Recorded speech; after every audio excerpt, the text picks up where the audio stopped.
Welcome to Haunted Talks, the official podcast of the Haunted Walk, offering thematic walking tours in Toronto, Ottawa, and Kingston, Ontario. My name is Jim Dean. I am the creative director of the company. I want to thank you so much for joining us today. In today's episode, we'll be speaking with Adam Selzer, tour guide, historian, author, who has recently published a book, Ghosts of Lincoln. Now, I don't know about you, but Abraham Lincoln is certainly one of my favorite historical characters. So many tall tales and urban legends about the man during his lifetime, and then after his death, so many ghost stories associated with him, and I think you're really going to be interested in what Adam's research has revealed. We are going to be giving away a copy of Adam's book, Ghosts of Lincoln. All you need to do is jump onto Instagram, check out our feed, which is @HauntedWalk, find the picture of the book, and just leave a comment below, and that'll automatically enter you in the draw. We're going to have that contest ongoing until mid-December, so be sure to enter by December 14th to get entered into the contest. Recording this interview near the end of November, we are getting very close to the holiday season, and this year, again, we will be offering our Nightmare Before/After Xmas tours, depending when you join us, throughout the month of December in both Toronto and Ottawa. And we really enjoy giving these tours as it gives us a chance to share some of the more unusual holiday traditions from around the world, as well, of course, as some of our favorite Christmas-themed ghost stories. So if you're going to be in Ottawa and Toronto during the month of December, please look us up.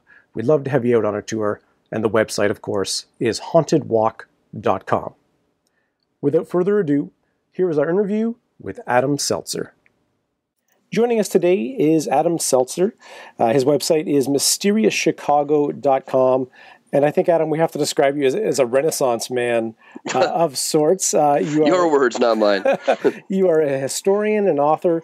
You've published over 15 books, both historical as well as in the young adult genre. Mm-hmm. You're a tour guide who's given 1,000 tours, particularly around Chicago, dealing with the ghost stories, the darker, more interesting history. You're a musician, and on top of all that, you've just started your own tour company, Adam Selzer's Mysterious Chicago Tours. Thank you so much for joining us today, and welcome to the show. Thanks, good to be here. My first question is just, how do you have time to do so much work? Because I can't believe how much stuff you have done. It's amazing how much you can get done between about 4 a.m. and 6 a.m. That's when most of the work takes place? That's when a lot of it takes place, yeah. By the time, I get up at 4, I can't get back to sleep, and by the time the coffee shop is open and I can go there, I've already gotten a lot of work for the day done. Nice. Now, I just finished reading the book, Ghosts of Lincoln, which is the one we're going to be discussing today. And first, okay. I just want to compliment you that it was a fun book to read. And I think this really takes after our own heart. And what we try to do with our tours is it was just a great combination of history, but present history in the right way, presented in an entertaining, playful fashion, but still full of intrigue and surprises and things like that. You must be pretty pleased with how the book turned out. I am, yeah. It's the thing when you're doing history, you can make it down to earth, you can make it interesting and still be accurate and factual. You don't have to make stuff up just to make it interesting. Yeah, absolutely. Often we find, and I think it's the same in reading the book, is that sometimes what really happened is more interesting than anything you could possibly make. All the time, up. Yeah. Now, I'm wondering, with the book Ghosts of Lincoln, Discovering His Paranormal Legacy, which was published by Llewellyn this August? This August, yeah. Yep. I'm wondering, with Abraham Lincoln, he is such a character, and it really is at the epicenter of American folklore. I was curious reading the book, how many other books have been written about Lincoln, as you do mention? Thousands and thousands of books. And about 99% of them open with a mention of how many thousands of books have been written. So I was curious, so I went on Google and just started typing in how many books have been written about. And you know how Google autofills, the results for you. The top 4 were Jesus, Abraham Lincoln, Napoleon, and Bob Dylan. which I thought was an interesting collection. Also discovered there at Ford's Theater, they actually have a pillar that lists over 15,000 books that have been written about Lincoln. Jeez. Obviously, more than that probably exist. What, so to speak, what made you want to throw your stovepipe hat into the ring here and tackle such a giant of American history? Every time I do a project that has me doing Civil War research, I always fall down a rabbit hole. It's just so fascinating to go back to those old 1850s, 1860s newspapers, just to see what was going through people's heads in those days, and trying to figure out what was going through Lincoln's head in those days is equally fascinating. The guy didn't live to write his memoirs.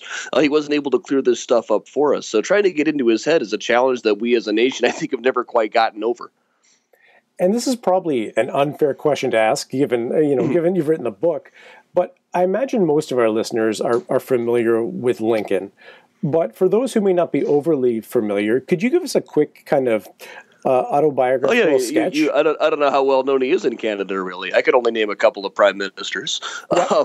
A bit quick autobiographical sketch. Throughout the early days of the United States, there was really no more contentious issue than slavery. It's kind of like guns now. You can't say anything without people absolutely blowing it up. I mean, Obama has done very little about gun violence. There's only so much he can do. But you talk to the big gun supporters, you'd think he's personally come knocking on their door trying to take all of their guns away. It was kind of the same thing with slavery back then. Every now and eventually they sort of set it up so that the northern states would not have slaves and the southern states would. That was kind of a compromise, or a capitulation really is what it was. And then eventually that started to fall apart. And throughout the 1850s, there started to be more and more arguments about whether we'd have slavery in all of the new states that were being added. And this got rougher and rougher and rougher. Lincoln was a guy who didn't really think that as president he would have the authority to get rid of slavery, but he'd made his name doing arguments against it. He had gone on a series of debates with a senator named Stephen Douglas, arguing that no, we should try to keep slavery contained where it is now, then hopefully one day in 100 years or so it'll die out by itself. When he was elected president, and he came out of nowhere to be elected president. By 1860, we had a number of presidents, 5 or 6 presidents who hadn't been born aristocrats, but they were all famous governors and military heroes. Lincoln was just some lawyer from Illinois who'd been a junior House nobody for a couple of years, 20 years ago, and part of the Illinois State Senate, which basically means nothing. And all of a sudden, this guy got nominated for president by a major party. It's almost unthinkable that the guy would come out of nowhere and get nominated like that, and not only nominated, but won. And when he won, all of the southern states, starting with South Carolina, said, enough of this. An anti-slavery party has been elected president. We're leaving the Union. So them and a lot of the slaveholding states did decide that they were leaving the country. Then they decided to start attacking our forts, and war broke out. Everybody thought it was going to be a 30-day dust-up, but the war dragged on for a good 4 years before it finally ended. And at the end of it, slavery had been written out of the Constitution. And then right at the end of it, right when the war was finally over, Lincoln was assassinated while he was watching a play by a man named John Wilkes Booth, a former actor, who himself was shot a few days later. Just an epically fascinating life, and obviously that's why it's still so engaging for us today. In the book, I found there were 2 really interesting kind of historical points you made, and one thing I want to mention is I really appreciated that you used footnotes, because when you get into the area of paranormal research, sometimes historical evidence or weight seems to disappear perhaps a little bit. So I really appreciated that. It's the thing, I think ghost people deserve better than what they're getting. Like in a lot of famous Chicago ghost stories, there's book after book that tells a lot of these sightings of a particular ghost, but they don't say where these sightings came from. And who did they tell this to? How do we know that they saw this ghost? Yeah, and the sources are out there. I eventually found exactly which issue of the Chicago Tribune this story came out of, but a lot of books just leave it out. I'm interested in asking a little bit more about your research project, but before we get to it, the 2 kind of most, just on the pure history side of it, was you made an excellent comment in the book about how really the attack on Fort Sumter, without, while that started the Civil War and obviously the hundreds of thousands who died throughout that, if that had not happened, that attack, and then ultimately the Civil War, there's a good chance that the South may have formed its own nation, I guess, with some international involvement as well. Yeah, people would have just gotten tired of the whole thing after a while, I think, and everybody would have just said, I'll let him go. That's fascinating. I mean, almost too It's possible. I think they might have also gotten into a fight over some new territory pretty soon. Anyway, a good point. Good point. But, The other kind of, and you didn't get into much detail about this, is you mentioned what Lincoln's actual reasons were for objecting to slavery, particularly early on. Is they do seem maybe they were changed. Maybe I think they grew and evolved over time. Yeah, well, different people had different reasons for being against it. For some people, it was just purely economics. Lincoln spoke frequently about this, and sometimes it was just about the morality of slavery. Like one of his famous quotes is, "When I see somebody defending slavery, I'd love to see it tried out on him personally." That's a good quote. It's a good one. Yeah. Which is not to say that he was, up to 21st century standards in his attitudes towards race, nor should we necessarily expect him to be. He wasn't from the 21st century. I think that's a great point you make, is, we have to be careful with our own cultural values and in projecting that backwards. Right. They don't know what they didn't know what we know now in those days. They weren't raised the same way that we were. And as far as researching the book, how long did you spend actually kind of on the pure research? A couple of years. Okay. And I know, and you've kind of mentioned this already, one of the favorite things for me, certainly in writing scripts and in the research stage, is, as you mentioned, kind of those rabbit holes. When you go looking for something and you find a dead end on some cases, and then on the other hand, you'll get branched off in a completely different direction, and you'll end up somewhere totally unexpected. Yep. Are there any really great or your favorite example from Ghosts of Lincoln where you ended up in a totally different place where you thought you were going to be? I don't know how totally different it was. I'll tell you, the rabbit hole I fell down trying to trace the story that Lincoln once wrote on a flying piano. I love that.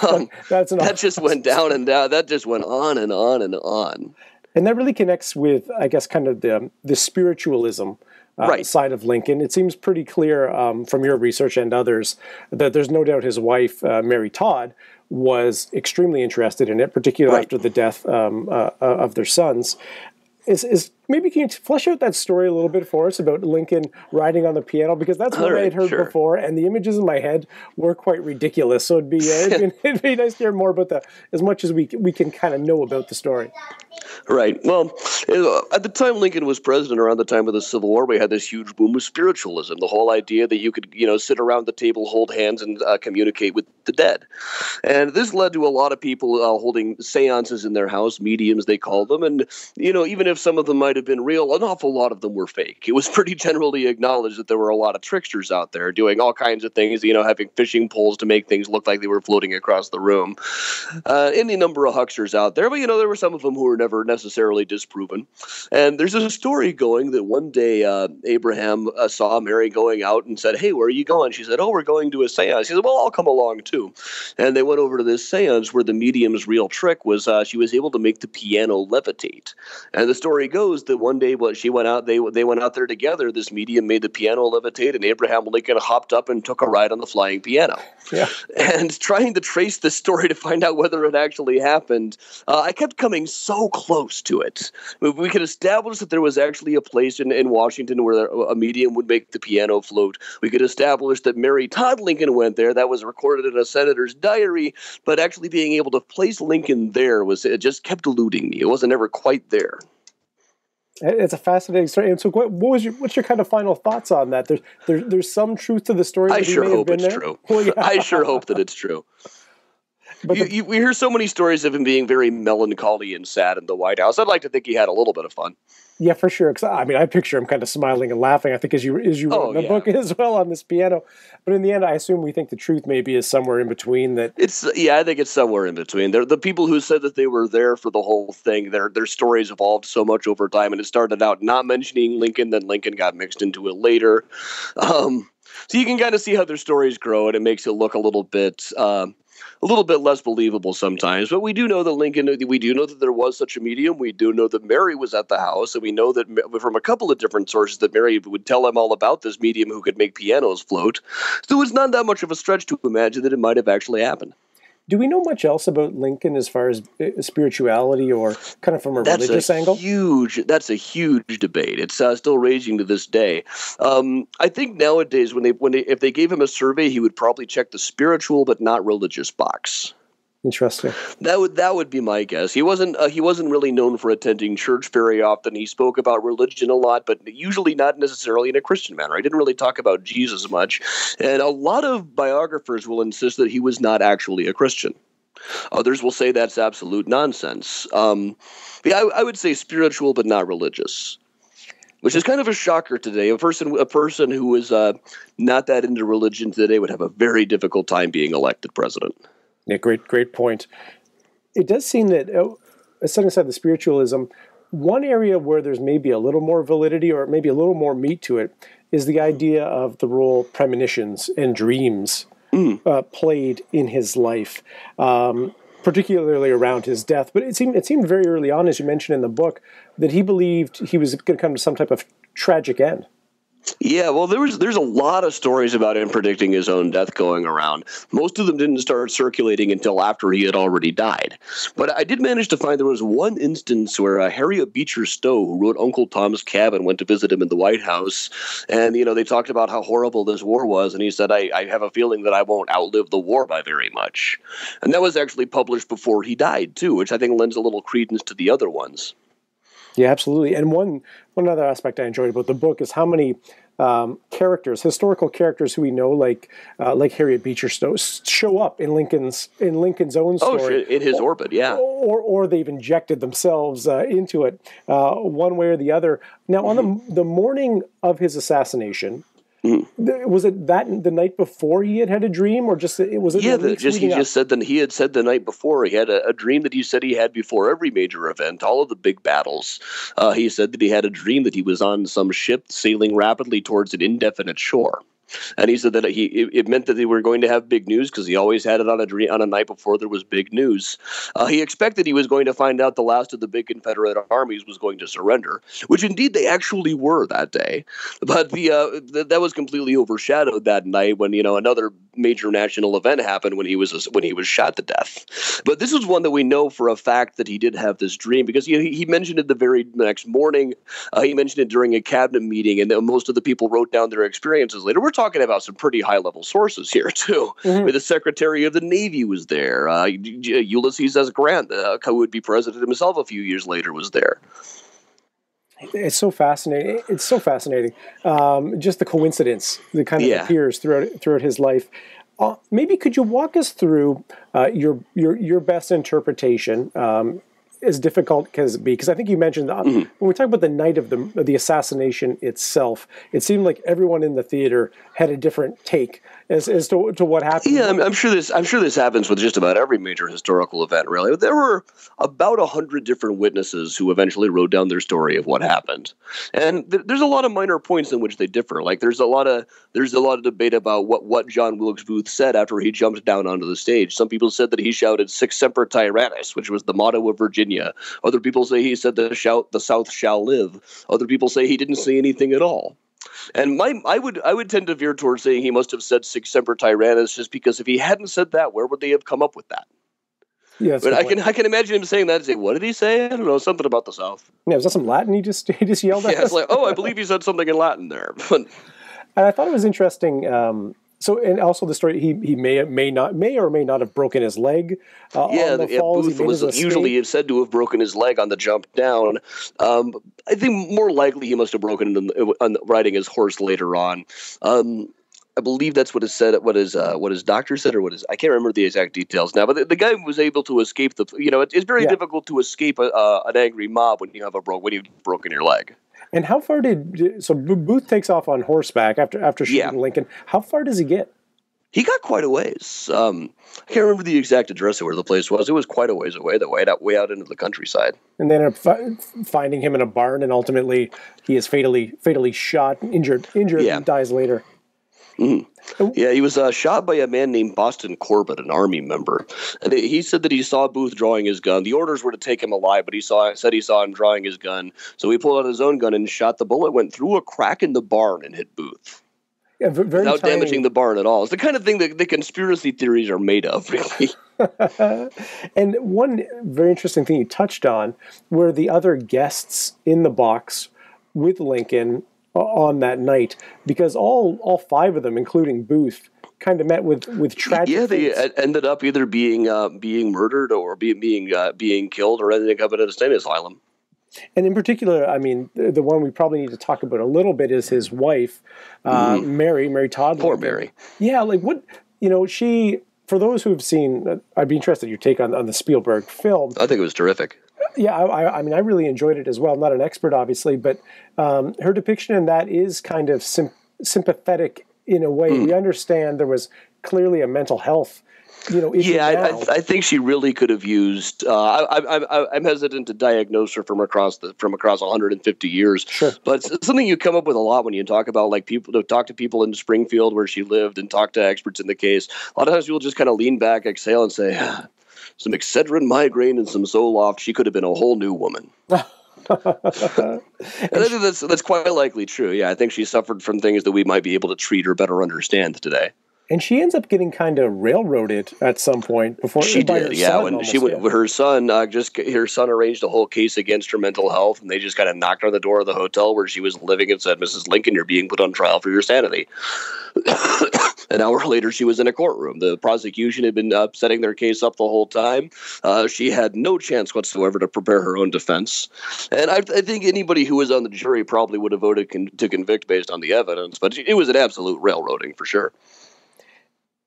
Many different ghost stories have sprung up over the years, different locations, literally across the U.S. And he seems to haunt every place he ever set foot, and several places that he didn't. He's got those powers. Is there any one or a few of the Lincoln ghost stories, the sightings in particular, or where people think they're interacting with him in some way? Are there any you find to be more credible than the others? There's certainly a lot more of them at the White House than anywhere else. And, Eleanor Roosevelt explained this. Well, Lincoln just stays on your mind when you're in the White House. There's plaques all over saying Lincoln was here and Lincoln did this here. And they don't really, more so than they have for the other presidents. But also we've got an awful lot of different sightings about it. It's something the staff of the White House has taken a lot more seriously than you'd expect.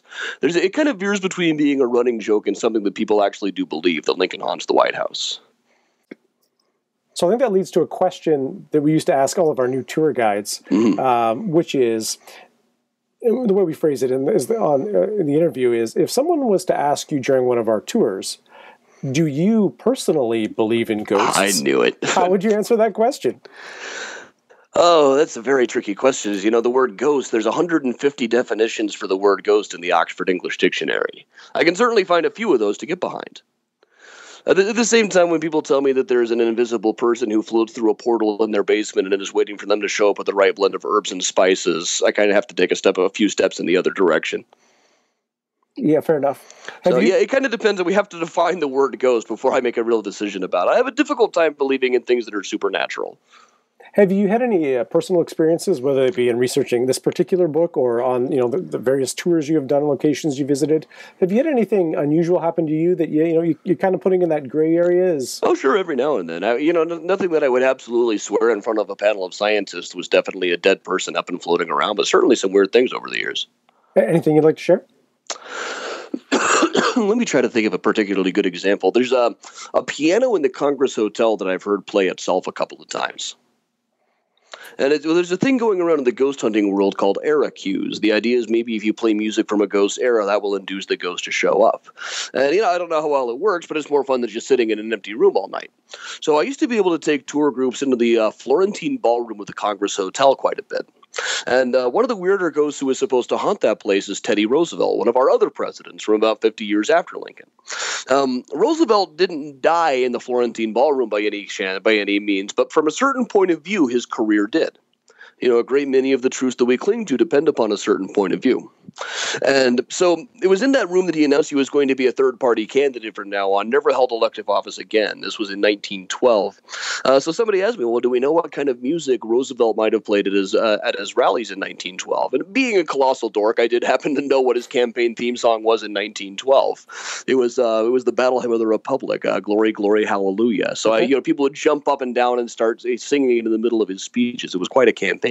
So I walked over to the piano and I picked out a little bit of it up in the soprano notes. So it went, dee dee dee dee dee dee dee dee dee dee dee dee. Yeah. And nothing happened that first night, but it sounded so spooky that I thought, okay, I am going to do this every single time. So every time I was in there after that, a couple of dozen times, every time I would go over and pick out a little bit of Battle Hymn of the Republic. Usually nothing happened. But on a couple of occasions, after I stepped away, there would be a couple more piano notes that just came out of nowhere. And it's never the right notes to come next in the melody, but nobody ever said these things knew how to play the piano. Is there any aspirations? Curious, maybe for future books. Thinking of touching on any other presidents or any other historical characters in particular? It looks like my next one is going to be about H.H. Holmes, the multi-murderer who's in Devil in the White City. Ah, interesting. Yeah, I don't think anybody's really done an accurate book about him yet. A lot of it's just been kind of the tabloids and pulp sensationalized version. And again, it's one of them where the real story is just as fascinating. Could you give the brief version of that story in case folks hadn't heard of it? Brief version for those who may not know it. In the 1885, a gentleman of questionable demeanor, let's say, came to Chicago calling himself Dr. H.H. Holmes. His real name was Herman Mudgett. He built this three-story building down on the south side of Chicago that was later found to be full of secret passages, hidden rooms, hidden chambers, everything you could possibly need to kill a person. He eventually confessed to having killed 27 people. Some say the real number was closer to 5 or 6. Other people say the real number was really closer to 200. So he's become if we talk about rabbit holes with research, he's the biggest one I ever fell down. Separating fact from fiction on this guy has just been fascinating. Is he the gentleman, maybe gentleman's a stretch, is he the guy who built the soundproof vault? Yeah, there was a soundproof vault in his building. He was very fond of showing people that it was soundproof, too. Every time the gentleman of the neighborhood would be over for brandy and cigars, he would say, hey, why don't you get into my vault and scream as loud as you can so everybody can see that it's soundproof? Now, can you think of one logical reason you would want your vault to be soundproof other than killing people? Yeah, nothing creepy about that at all. Nothing at all. Yeah, that I really look forward to reading that one because that is a really gruesome yet fascinating tale. Before we let you go, one of our favorite parts of giving tours is kind of sharing those unexpected, surprising stories about the cities that we operate in general. Is there one particular story about Chicago that you really enjoy? Do you feel that maybe is not well known, but kind of reveals something of the city? I'll tell you one that I love to talk about is in 1915, there was a diver named Frenchy Deneau digging a trench in the riverbed. And while he was digging, he accidentally stumbled upon what turned out to be the wreck of a 40-foot-long homemade submarine. Oh. It had been there long enough that it might have been the first large submarine ever built if the thing had worked. But apparently it didn't because when they raised it up the next month, there was a dead guy and a dead dog on board the thing. Oh, no. Oh, yeah. Well, I mentioned this on tours. At this point, I've mentioned the grisly deaths of about 800 people. But the poor dog. And, well, they never figured out who the guy was or what in the world possessed him to take his dog out on a homemade submarine. So they named the thing the Fool Killer and put it on display on South State Street. For a dime, you could see the submarine and the dead guy and the dead dog. Wow. And there's even a thing in the newspaper as it says special for children. If you brought groups of 10 or more kids on Saturday mornings, they were half off. Oh, well, that's reasonable. That's nice. Yeah. So. That's great.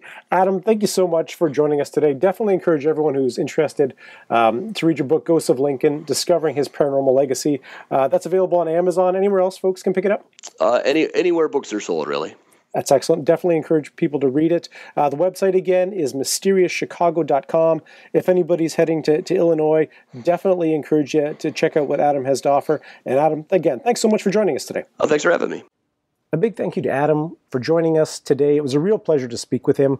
And if you're interested in winning a copy of his book, Ghosts of Lincoln, please jump on our Instagram account, which is @HauntedWalk, and just leave a comment there before December 14th, and you'll be automatically entered to win a copy.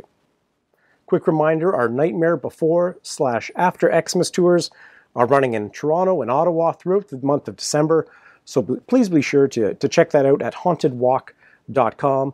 And as always, watch out for us on Facebook, Twitter, and as I mentioned a moment ago, Instagram as well. Until we meet again, sweet dreams.